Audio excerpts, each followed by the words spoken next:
My name is Dr. John Hudson from the Marriage Recovery Center. I'm wondering, have you ever been in a situation that has not been working out? Been in a relationship that seems stuck or seems to not be growing, or possibly even seems to be growing distant or disconnected?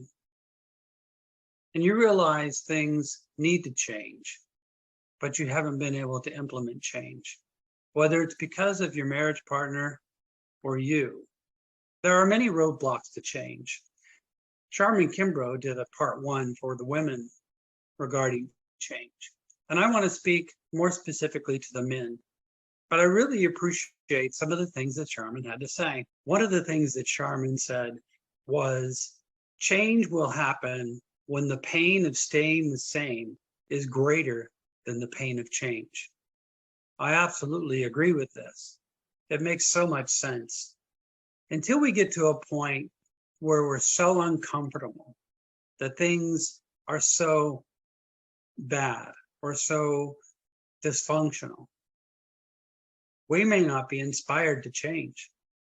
We may be simply okay with what we've gotten used to. But maybe your partner has said, enough is enough. We need some change. What is change?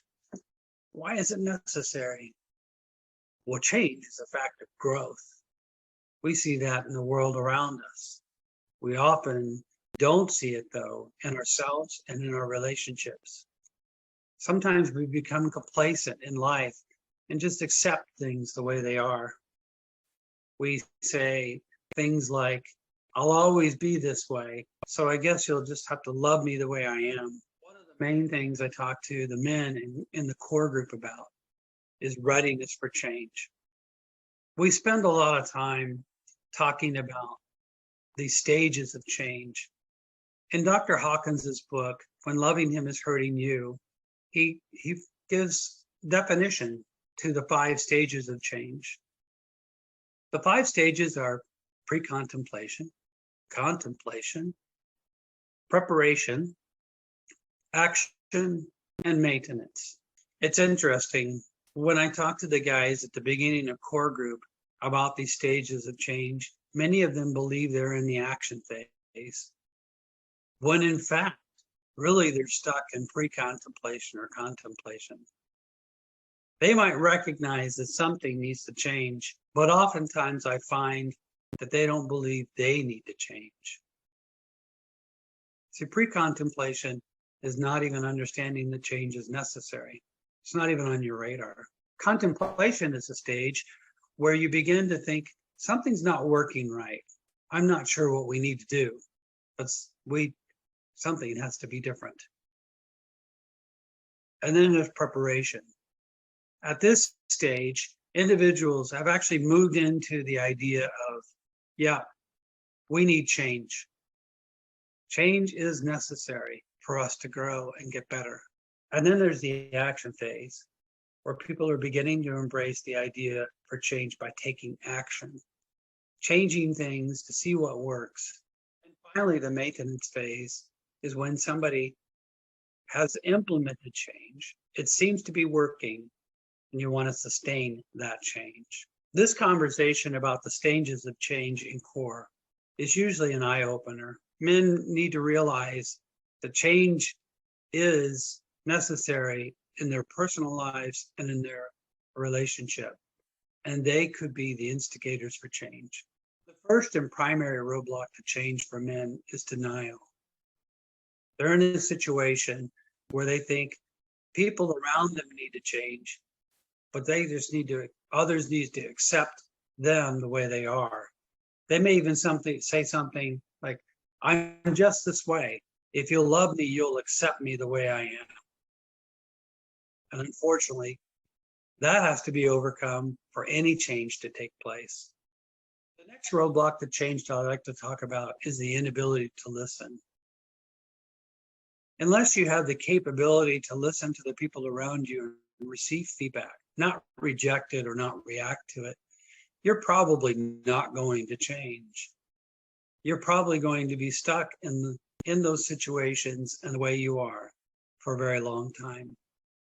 However, if you can learn the art of listening, truly hearing the heart of the people around you, especially your wife, you are more likely to see, embrace, and act on the opportunity for change. See, change doesn't have to be something that we fear. Change doesn't have to be something that is bad or too difficult.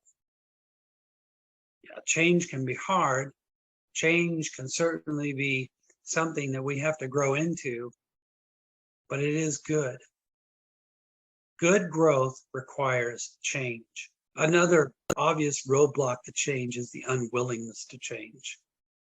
This is the kind of person who simply says, I'm not going to change. It is much harder to move this kind of person. When you encounter a person who is unwilling to change, you may have to have a conversation about what inspires them to change or what forces them to change. I believe any discussion about change and the roadblocks to change has to include a discussion about the type of change that you want to make and how it's implemented. What inspires change? Are we externally or internally motivated to change? There's a huge chasm between these two things.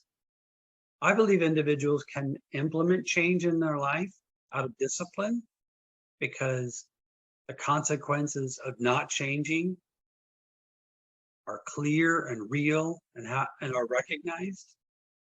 But if it's only in the head, then it's simply a head change. What I hear most from our clients who come to the Marriage Recovery Center is that they are desiring a heart change, which requires an individual or a couple to be intrinsically or internally motivated to change.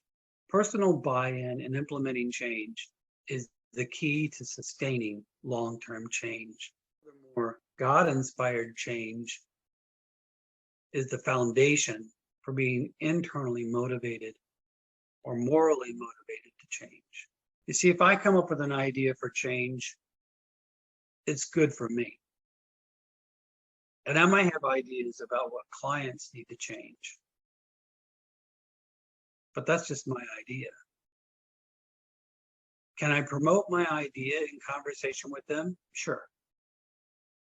But for an individual or a couple to see the need for change, embrace the need for change, implement change, and sustain that over time, I believe they must be internally or intrinsically motivated to permanent change.